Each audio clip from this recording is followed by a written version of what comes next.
Class 10th chapter 2 exercise 2.1 example number 1 देखेंगे। नीचे दी गई आकृति 2.9 में ग्राफों को देखिए।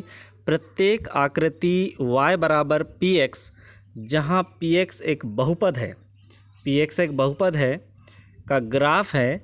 ग्राफों से प्रत्येक के लिए px के शून्यकों की संख्या ज्ञात कीजिए। तो देखिए, पहले नंबर के सवाल में यह ग्राफ x अक्ष को केवल एक बिंदु पर काट रहा है। ग्राफ x अक्ष को केवल एक बिंदु पर काट रहा है और केवल एक बिंदु पर काट रहा है, इसलिए इस ग्राफ के शून्यकों की संख्या 1 है। अब हम दूसरी आकृति में देखेंगे। यहाँ पर x अक्ष को ग्राफ 2 बिंदुओं पर काट रहा है, इसलिए शून्यकों की संख्या यहाँ पर 2 है। अब तीसरी आकृति में देखेंगे। पहली आकृति में शून्यकों की संख्या 1, दूसरी आकृति में शून्यकों की संख्या 2, तीसरी आकृति में ग्राफ x अक्ष को 3 बिंदुओं पर काट रहा है। देखिए, 1, 2 और 3 बिंदुओं पर x अक्ष को ग्राफ काट रहा है, अतः यहाँ भी शून्यकों की संख्या 3 है। अब चौथी आकृति में स्पष्ट है कि x अक्ष को केवल एक ही बिंदु पर ग्राफ काट रहा है, यहाँ शून्यकों की संख्या 1 है। पांचवी आकृति में भी केवल एक ही बिंदु पर ग्राफ x अक्ष को प्रतिच्छेद कर रहा है, अतः px के शून्यकों की संख्या यहाँ पर 1 है।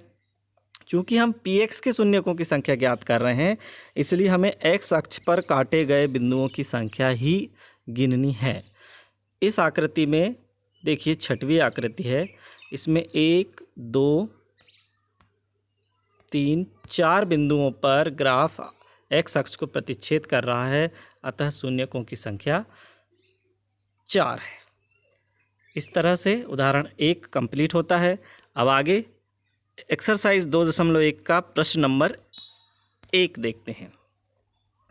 किसी बहुपद px के लिए y बराबर px का ग्राफ नीचे आकृति 2.10 में दिया गया है।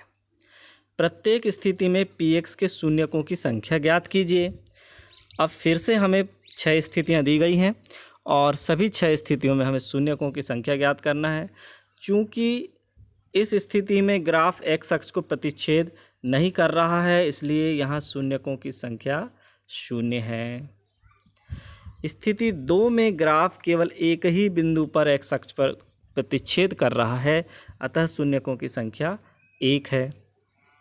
आकृति 3 में हम देख रहे हैं कि इस x अक्ष को ग्राफ 1, 2 और 3 बिंदुओं पर प्रतिच्छेद कर रहा है, अतः px के शून्यकों की संख्या यहाँ पर 3 है। चौथी आकृति में ग्राफ x अक्ष को 1 और 2 बिंदुओं पर प्रतिच्छेद कर रहा है, अतः px के शून्यकों की संख्या यहाँ पर 2 है। पांचवी आकृति में ग्राफ x अक्ष को 1, 2, 3 और 4 बिंदुओं पर प्रतिच्छेद कर रहा है, अतः px के शून्यकों की संख्या यहाँ पर 4 है। और छठी आकृति में ग्राफ x अक्ष को 1, 2, 3 बिंदुओं पर प्रतिच्छेद कर रहा है, इसलिए यहाँ पर px के शून्यकों की संख्या 3 है। इस तरह से हम शून्यकों का निर्धारण कर सकेंगे ग्राफ को देखकर। अब आइए देखते हैं प्रश्नावली 2.2। 2.2 में पहला प्रश्न, निम्न द्विघात बहुपदों के शून्यक ज्ञात कीजिए।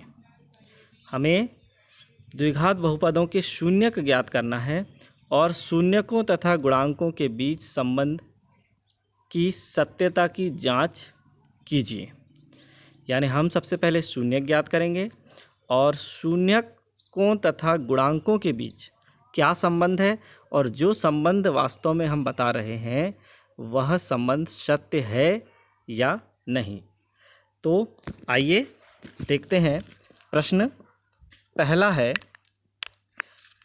x वर्ग ऋण 2x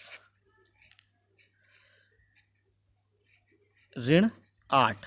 तो चलिए इसका शून्यक हम ज्ञात कर लेते हैं।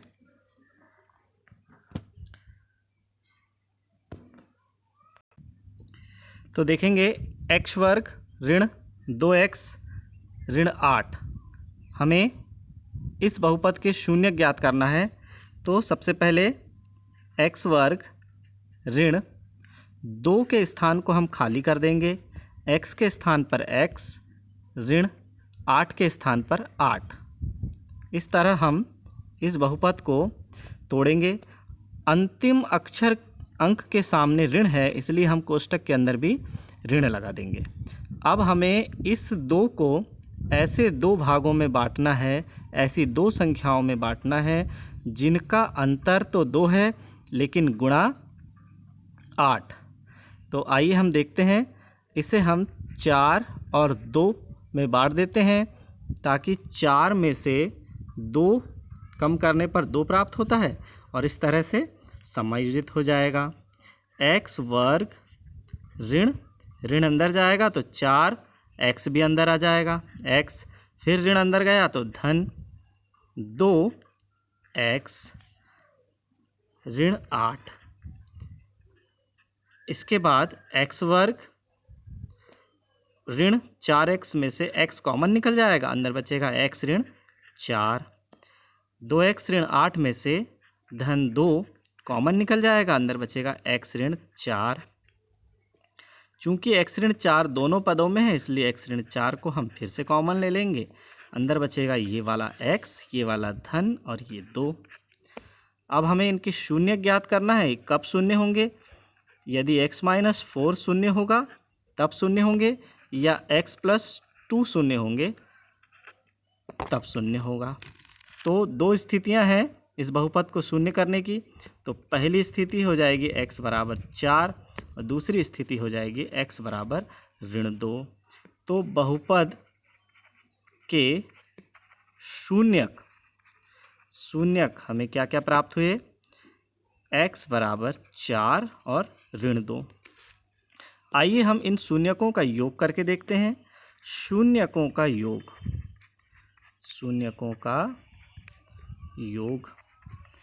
योग करने पर हम पाते हैं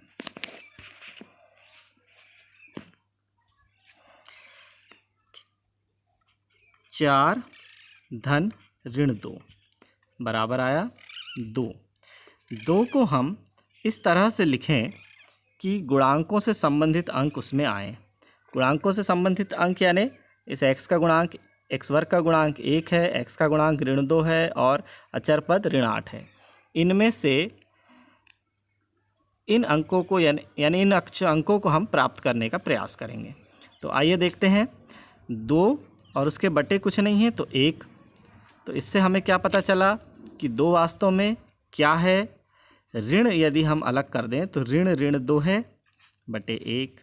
क्यों? क्योंकि हमें पता है कि x का गुणांक तो ऋण 2 है, हम उन गुणांकों को ही तो लाने का प्रयास कर रहे हैं। तो हो जाएगा ऋण और x का गुणांक, ऋण 2 वास्तव में क्या है?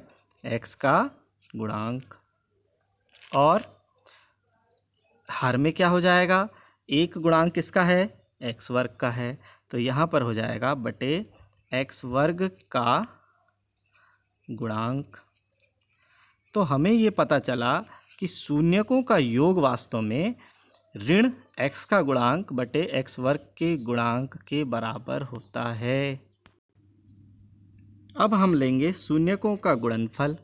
शून्यकों का गुणनफल 4 गुणा ऋण 2, तो प्राप्त हुआ ऋण 8। ऋण 8 को हम लिख सकते हैं ऋण 8 बटे 1। ऋण 8 बटे 1 अर्थात अचर पद, ऋण 8 तो अचर पद है, बटे x वर्ग का गुणांक। तो हमें एक और ये दूसरी बात पता चली कि जो शून्यकों का गुणनफल है वह अचर पद बटे x वर्ग के गुणांक के बराबर होता है। और शून्यकों का योगफल हमें प्राप्त हुआ था ऋण x का गुणांक बटे x वर्ग का गुणांक। इसी प्रकार से हम अन्य शून्यक ज्ञात कर सकते हैं और गुणांकों के बीच संबंध की सत्यता की जांच कर सकते हैं। धन्यवाद।